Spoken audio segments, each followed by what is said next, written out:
করতে টিকিটের মূল্য পড়েছে জনপ্রতি ৩০ টাকা করে। ভিতরে প্রবেশ করতে দেখতে পাচ্ছি অনেক সুন্দর ফুলের বাগান, যা দেখতে অনেক সুন্দর লাগছিল।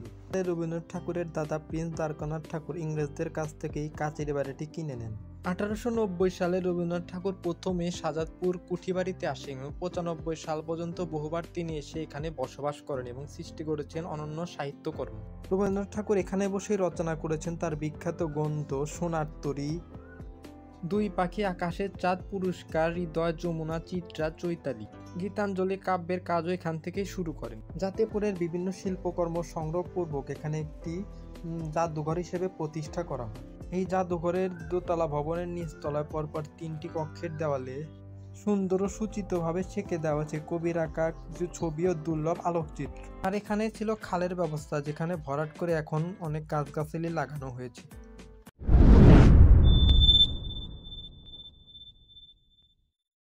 আসসালামু আলাইকুম, নতুন আর একটি ট্রাভেল ভিডিওতে আপনাদের সবাইকে স্বাগতম করছি সিরাজগঞ্জের উল্লাপাড়া থেকে। আজকে আমাদের গন্তব্য সিরাজগঞ্জ জেলার শাহজাদপুর উপজেলায় কবিগুরু রবীন্দ্রনাথ ঠাকুরের কাচারি বাড়ি। উল্লাপাড়া রেলগেট থেকে সিএনজিতে রওনা দিলাম। সিএনজিতে জনপ্রতি ভাড়া পড়েছে 30 টাকা করে। আপনারা যারা ঢাকা থেকে শাহজাদপুর কাচারি বাড়িতে আসবেন, তারা ঢাকা থেকে সরাসরি বাসে করে শাহজাদপুরের বেসিক মোড়ে নেমে ওখান থেকে 10 টাকা প্রতি ভ্যান ভাড়া নিয়ে চলে যেতে পারবেন শাহজাদপুর কাচারি বাড়িতে। চলুন তাহলে আমরা গ্রাম বাংলার সৌন্দর্য দেখতে দেখতে আমরা এই রাস্তা ধরে এগিয়ে যাই শাহজাদপুর কাচারি বাড়ির দিকে। আমরা সিএনজি থেকে নেমে এখন ভ্যানে উঠে পড়েছি শাহজাদপুর কাচারি বাড়ি যাওয়ার উদ্দেশ্যে। আর কিছু দূর সামনে গেলে আমরা পেয়ে যাব কাচারি বাড়ি। চলুন যেতে থাকি। চলে আসলাম কাচারি বাড়িতে। আমরা এখন টিকিট নিয়ে ভিতরে প্রবেশ করব। এই কাচারি বাড়িতে প্রবেশ করতে টিকিটের মূল্য পড়েছে জনপ্রতি 30 টাকা করে। ভিতরে প্রবেশ করতে দেখতে পাচ্ছি অনেক সুন্দর ফুলের বাগান, যা দেখতে অনেক সুন্দর লাগছিল।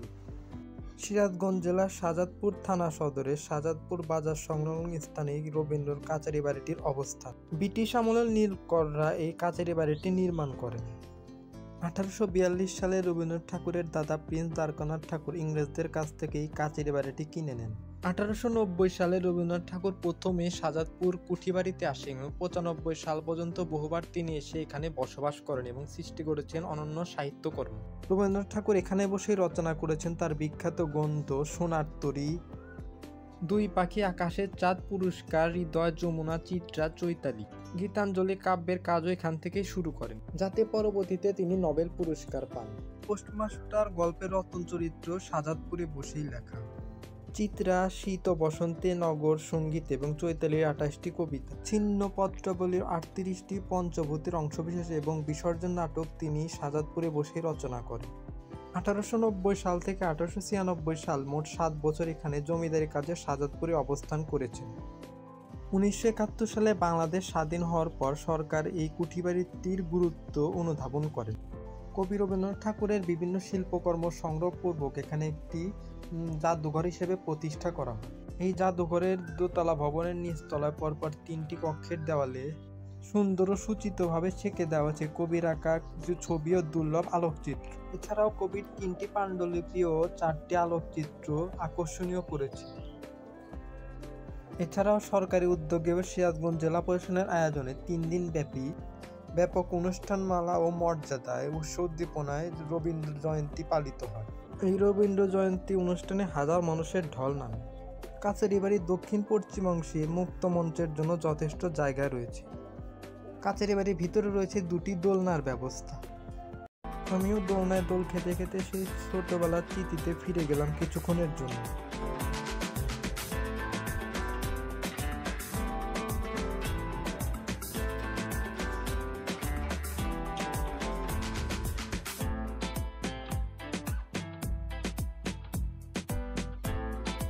এই কাচারি বাড়িটি গ্রীষ্মকালে সকাল 10টা থেকে সন্ধ্যা 6টা পর্যন্ত খোলা থাকে এবং নামাজের জন্য দুপুরে 1টা থেকে 1:30 পর্যন্ত বন্ধ থাকে, এবং শীতকালে সকাল 9টা থেকে বিকাল 5টা পর্যন্ত খোলা থাকে এবং দুপুর 1টা থেকে 1:30 পর্যন্ত বন্ধ থাকে। শুক্রবার 12টা থেকে দুপুর 3টা পর্যন্ত বন্ধ থাকে এবং রবিবার সাধারণ ছুটি থাকে এবং সোমবার 2টা থেকে খোলা থাকে। ভিতরের এইটাতে দেখতে পাচ্ছেন নার্সারি, যা দেখতে অনেক সুন্দর লাগছিল।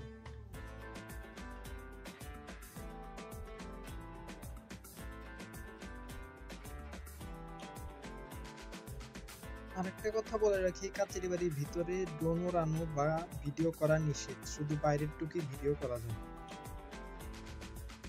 পিছনের এইখানে দেখতে পাচ্ছি কিছু বড় গাছ, যা গরমের সময় ছায়া দিয়ে থাকে, যা অনেক সুন্দর লাগে।